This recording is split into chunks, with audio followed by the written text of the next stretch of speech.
زکوٰۃ کے موضوع پہ بات کرتے ہوئے میں عرض کرتا ہوں کہ اس کی جو شخص صاحب نصاب ہو،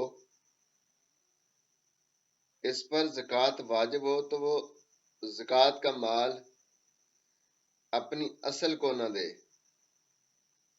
یعنی ماں باپ، دادا دادی، نانا نانی، اس سے اوپر کے بزرگوں کو، خواہ وہ باپ کی طرف سے ہوں یا ماں کی طرف سے ہوں، ان میں سے کسی کو زکوٰۃ دینا درست اور جائز نہیں۔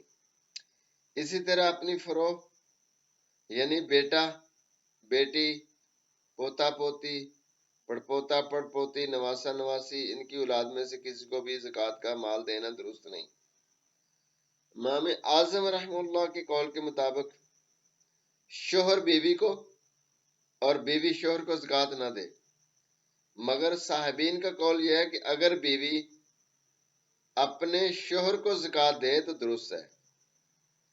اس کے علاوہ بقیہ رشتہ داروں کو زکوٰۃ کا مال دینا درست، بشرطے کہ وہ مستحق ہوں، یعنی غنی، سید ہاشمی اور کافر نہ ہوں، بلکہ غیروں کے مقابلے میں رشتہ داروں کو دینا زیادہ بہتر ہے۔ اور اگر زکوٰۃ اس ترتیب سے دی جائے تو بہت اچھا ہے۔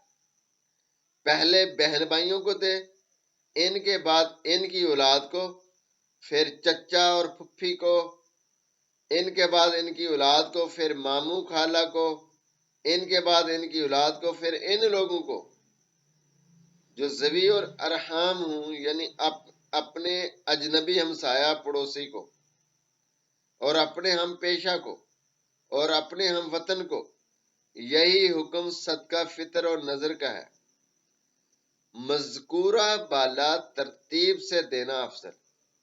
ویسے اگر کوئی شخص غیر اور اجنبی کو دیتا ہے تو کوئی حرج نہیں، مگر بہتر اور افضل یہی ہے کہ اپنے رشتہ داروں عزیزوں کو مقدم رکھا جائے۔ اپنے غلام، اپنی لونڈی کو زکوٰۃ دینی درست نہیں۔ یہی حکم ام الولد، یعنی اس لونڈی کا ہے جس کے اپنے مالک سے کوئی اولاد ہو، اس کا مالک اسے بھی زکوٰۃ نہ دے۔ سسرالی رشتہ داروں کو زکوٰۃ دینی درست، مگر مثلا ساس، سسر، سالہ، سالی یا جن لوگوں سے اس کی رشتہ داری ہے، اس طرح داماد اور بہو کو زکوٰۃ دینی درست۔ ستیلی ماں، ستیلی نانی کو بھی زکوٰۃ کا مال دینا جائز۔ زکوٰۃ کا مال غنی کو دینا درست نہیں۔ غنی اس شخص کو کہتے ہیں جو بقدر نصاب مال کا مالک ہو، مال خواہ نامی ہو یا غیر نامی۔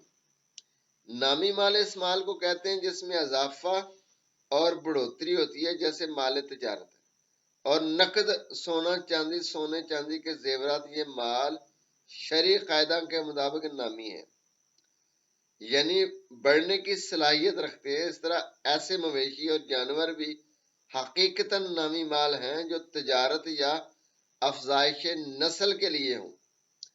غیر نامی مال اس مال کو کہتے ہیں جس میں اضافہ اور بڑھوتری نہ ہوتی ہو، جیسے حویلی، مکانات، کپڑے اور برتن وغیرہ۔ یہ چیزیں بھی اگر ضرورت اصلیت سے زائد ہوں اور بقدر نصاب ہوں، نیز قرض سے محفوظ ہوں، تو وہ بھی زکوٰۃ لینا درست نہیں۔ رہائش کا مکان، استعمال کے کپڑے، کھانے پکانے کے برتن، اہل علم کی لکھنے کی کتاب میں لڑنے والے ہتھیار، اسلحہ، کاریگروں کے اوزار، یہ وہ اشیاء ہیں جنہیں ضرورت اصلیہ میں شمار کیا جاتا ہے۔ ہاشمی کو زکوٰۃ دینا جائز نہیں۔ 5 لوگوں کی اولاد کو ہاشمی کہتے ہیں۔ حضرت علی کی اولاد خواہ حضرت فاطمہ زہرا کے بطن سے ہو یا دوسری بیویوں سے، حضرت جعفر کی اولاد، حضرت عقیل کی اولاد، حضرت عباس کی اولاد، حضرت حارث بن عبد المطلب کی اولاد، ان 5 کے سلسلہ نسب سے تعلق رکھنے والے ہاشمی کہلاتے ہیں۔ ان کے غلام اور لونڈ کو بھی زکوٰۃ دینی جائز نہیں۔ اس طرح اگر ان کے غلام لونڈی آزاد ہو گئے تب بھی انہیں زکوٰۃ کا مال لینا کھانا جائز نہیں۔ کافر کو زکوٰۃ کا مال دینا درست نہیں، خواہ وہ حربی ہو یا ذمی ہو۔ اگر کسی شخص نے غنی یا کافر یا اپنے ماں باپ یا اپنے بیٹے یا بیٹی کو مستحق زکوٰۃ سمجھ کر زکوٰۃ کا مال دے دیا، یعنی زکوٰۃ دیتے وقت اسے معلوم نہیں ہوا کہ یہ ہاشمی ہے یا کافر ہے یا اپنا باپ یا بیٹا ہے یا اپنی بیوی ہے، یا پھر زکوٰۃ دینے کے بعد اسے حقیقت معلوم ہوئی، تو اس کے ذمہ سے زکوٰۃ ادا ہو جائے گی۔ اب دوبارہ زکوٰۃ دینے کی ضرورت نہیں۔ مسجد کی تعمیر و مرمت کے لیے یا کسی میت کے کفن کے لیے یا میت کے قرض کی ادائیگی کے لیے زکوٰۃ کا مال دینا جائز نہیں۔ اگر کسی نے اس کام میں کسی میں زکوٰۃ کا مال دیا تو اس کی زکوٰۃ ادا نہیں ہوگی۔ مستحقین زکوٰۃ کے مستحق فقیر ہیں۔ اصلاح شریعت میں فقیر اس شخص کو کہتے ہیں جو نصاب سے کم مال کا مالک ہو، اور مسکین بھی مستحق زکوٰۃ ہیں۔ مساکین ان لوگوں کو کہتے ہیں جن کے پاس کچھ بھی نہ ہو۔ وہ شخص بھی زکوٰۃ کا مستحق ہے جو حاکم وقت کی طرف سے لوگوں سے زکوٰۃ وصول کرنے پر مقرر ہو، اگرچہ وہ خود ہی غنی کیوں نہ ہو۔ برسبیل تذکرہ یہ بھی جان لینا چاہیے کہ ہاشمی کے لیے وہ تنخواہ بھی جائز نہیں جو زکوٰۃ وصول کرنے والے کو ملتی ہے۔ وہ لوگ بھی زکوٰۃ کے مستحق ہیں جو جہاد یا سفر اور حج کے مسافر ہوں، ان کے پاس روپیہ پیسہ نہ رہا ہو، اگرچہ ان کے وطن میں ان کے پاس روپیہ پیسہ ہو۔ اس طرح دوسرے مسافر کا بھی زکوٰۃ کا مال دینا درست ہے، خواہ کسی مسافر کا اپنے وطن میں کتنا ہی مال اور زر کیوں نہ ہو۔ لیکن آخر میں اتنی بات جان لیں، جس سے اس کو ایک دن بقدرے بھی اسباب زندگی میسر ہوں، اس کے لیے 10 سوال دراز کرنا درست نہیں۔